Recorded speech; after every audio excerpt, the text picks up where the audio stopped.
If there's one thing in life I fight with myself, besides if I'm happy or not, what do I prefer? Socks or no socks? AC on or off? Eat now or later? Sex or no sex? Digital or physical?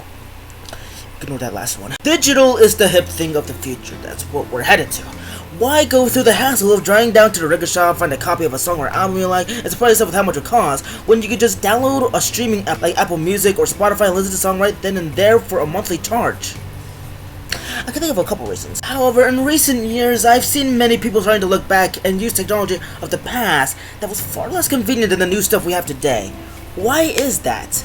Well, one of the main reasons I can think of on the top of my head is most likely due to how expensive it is to listen digitally.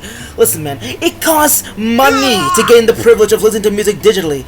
Sure, you can just download an ad blocker extension and listen to music from YouTube or YouTube Music, but look me in the eye and say you want to listen to music that way. Physical copies, on the other hand, despite being less convenient, seem to resonate with people a lot more. Not only can you listen to the album through a dedicated music player like a turntable or CD player, you have the whole entire physical copy of the album in your hands. That's truly a better experience. This is my copy of When We All Fall Asleep, Where Do We Go by Billie Eilish. My first ever copy of an album, and I ruined it! Yeah, every time I play the record, I get constant skips and other horns and sounds that'll offend vinyl collectors. I mean, it was my first look into taking care of things, but that's when I also realized physical copies are way more fragile than we think, especially vinyl records. Yes, the elephant in the room, vinyl, the one format that every music fan goes to when buying a physical copy. One thing you're gonna immediately notice is that they are unbelievably tall. In my opinion though, it makes looking at it and playing it a lot more enjoyable, but it has one glaring flaw. The sensitivity of it. You touch one groove of the vinyl and the next thing you know, it's ruined. That's one thing I can say that I kinda dislike about vinyl records, but oddly enough, that's one thing I also say that I like about it. It makes taking care of it a lot more fun. CDs. Okay, get ready, CD Defense Force. These things are terrible. They're way less appealing to look at because of how small they are. The jewel cases are incredibly fragile and way more fragile than vinyl tapes, and worst of all, it's fucking CDs. You pop it in and it just plays. You don't get to see what it looks like when it's playing, and you can skip. Can you believe that? You can skip! I don't know what it is, but I've always preferred hands-on type of shit. If I want to go to a specific one on my vinyl record, I just pick up the needle and go to the group that has that song. But hey, if you like owning CDs, that's perfectly fine. I may not look you to eye, but hey, it's fine. However, it isn't a proper family if it doesn't have that funny uncle that smells bad. Cassette tapes. These things are slowly coming back. They're back in business. They're so small to the point where it's actually appealing to look at. I mean, yeah, CDs are small, but something about them just don't look right. Cassette tapes, they're small to the point that it's just adorable. And the design, oh boy, the design! It's no secret that it's one of the most iconic look of the entire 80s era. But riddle me this. Just what the hell is this thing? Aesthetically, these are charmful pieces of history.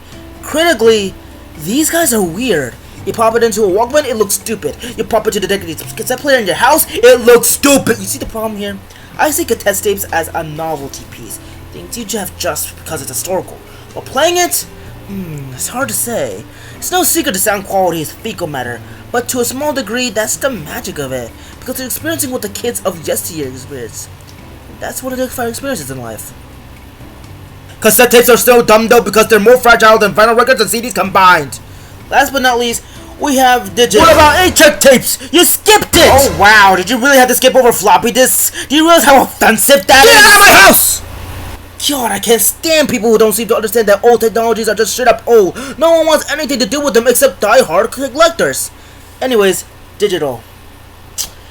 It is digital after all. Digital music is unbelievably convenient. All you have to do is download the streaming app, make an account, make a monthly deal with the devil if necessary, then BAM! The world's music is at your fingertips. This is wrong. These things require the internet, and some people just can't afford Wi-Fi. Some people by the name of Izu. On top of that, being digital only means these apps are crazy prone to lags, glitches, and aside of this check where artist is unavailable at the time. Sorry for the inconvenience. I had to wait almost 3 years for a specific song that I loved to become available for streaming, and even then, by the time it came available, I didn't give two shits. On the other hand though, having the privilege to listen to music on the go, hell, with headphones on, is a mind-blowing experience. Even to this day, we have no idea how much this has changed our lives. I have to give technology props.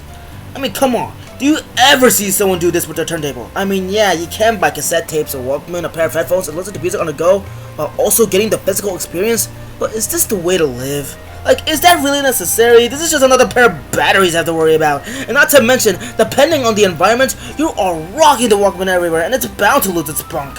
But in conclusion, music formats are such a fascinating thing to look at, and while no format is better than the other, they're still amazing in their own way. And hey, if you think listening to music digitally is funner than physicals, go for it.